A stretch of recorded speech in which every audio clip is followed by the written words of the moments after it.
Welcome or welcome back.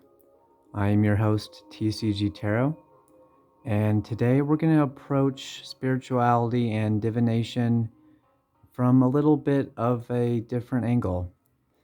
But before we dive in, I just would like to gently remind everyone that this is a general reading, though it may have elements of being very particular that should only take what resonates with you and your situation.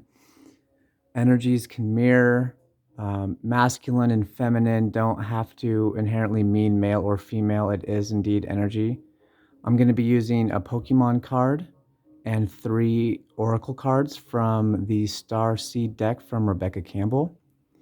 If Starseed is a term you're not familiar with, but it resonates with you or it strikes your fancy or interest, I strongly encourage you look up that term in deeper meaning, because it could hold some valuable information for you.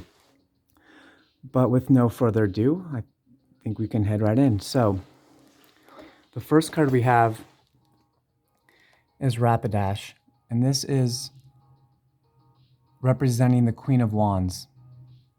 So traditionally, the Queen of Wands can be a fire sign woman, your Aries, Leo, Sagittarius. Doesn't have to be. The Queen of Wands is very talented, ambitious, can be fiery with their personality. When I think of the Queen of Wands, I think of the woman or the feminine energy who can have it all. You can balance, you can have a career and family and have your own thing on the side. Like you are someone who can a jack of all trades and do it with grace and with class. When I think of the Queen of Wands and the reference to Rapidash from Pokemon, there's a couple of things that really stick out to me. So first is the stomp ability, which to me could represent that. On the flip side, though, when you're this person represented by Rapidash, who could be you, someone kind of in your general vicinity on a consistent basis, or someone on your mind. This is specifically represented by the astrological sign Aries, but like I said, it clearly doesn't have to be. Is when not balanced emotionally, this person may be a little temperamental, and that's what I see with the stomp ability. Maybe they are quick to react sometimes, or have an element of stubbornness to them. Another thing I see here, though it references length, I look at that as a potential height. So your person could be you, or whoever's on your mind, 5'7", or if it's a male, maybe around 200 pounds. Granted, like I said, just take what resonates. The flavor text on the card is very competitive. This Pokemon will chase anything that moves fast in the hopes of racing it. Which makes me think, obviously there's a bit of competitiveness and pride and strength and confidence with this energy, and which you can also see represented by the agility ability, which to me looks like has elements of movement and passion. Another thing that kind of catches my eye, though, when looking at this energy or this person, is that Rapidash's weakness is water. All queens hold a splash of water energy with kind of in the background to whatever suit that they're in. So the Queen of Wands obviously has fire energy, but it also still has that water energy.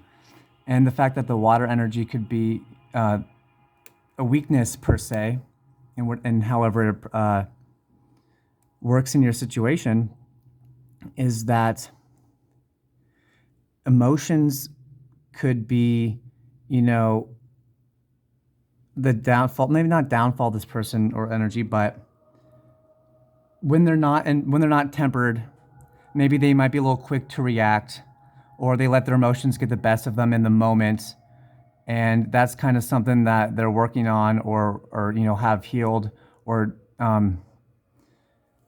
kind of work through, is just trying to not overreact to a situation and get too caught up in their emotions, and being able to take a step back instead of kind of just keep running and moving on from one thing to another, is being able to kind of pause, take a step back, and temper their emotions. But moving on to the oracle cards, the three we have is Star Bathing, Karmic Relationships, and the 7 Star Sisters. So when I look at these cards, what I see in the first card is kind of the call of the ego, or the obvious life of this fire sign, or whoever is represented by Rapidash in the scenario.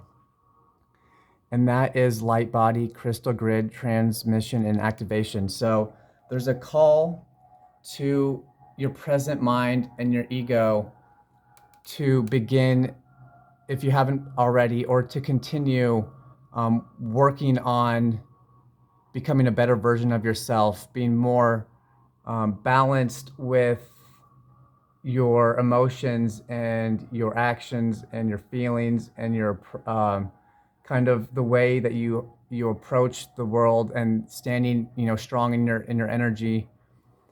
The next card here with Karmic Relationships, I think is filling the place of what your soul is calling out, like wanting to whisper to you that. And this is Orion energy, polarity and soul growth, conflict. So your soul, there's a call of the soul in this energy, that this is the destiny life, that there may have been some difficult relationships in the past that you're still moving through, or they're still moving through, or have just moved on from. But these, though no longer serve the highest good of you or your person, they did when they were around. So they were still fated. They were important. They were part of your growth. They were part of your ascension, part of your activation, part of your just the way that you get perspective and the lens that you look through the world. Like when I look at this card, you notice that these two people, it looks like the world's apart, and this person has a decision. Do they want to join the 7 Star Sisters, or to go back that direction they came from potentially? And it's like, without this divide, without this conflict, though, there never would have been the perspective and the bigger picture thinking and viewership. And that's, so now the decision can be made. Do you want to go back and bridge this relationship and repair it, or move on to something new? And what I see over here with the 7 Star Sisters, which reads birthing, creations, tapestry of life, expression. It almost looks like what's over there on the other world is no longer serving the highest good, and that expressing yourself through creativity and living authentically, the universe has your back in speaking your truth unapologetically, and remembering that no can be complete sentences, and that you're not for everyone, and that creativity should be encouraged and supported, and everyone should have an avenue to express their creativity, because there's so many different ways of showing it. Also, what I see in this card is kind of like, it is the bridge, the 7 Star Sisters, into like living your best life, into kind of like what you want to be, what you want to embody, the challenge, the decision you have to face, or the change, the action you're being called to make, is really take that leap of faith. You're supported. They're going to catch you. Follow what your heart is telling you. Follow where you feel inspired, and like what deep down you have a gut feeling about, because that is what the universe is supporting you and encouraging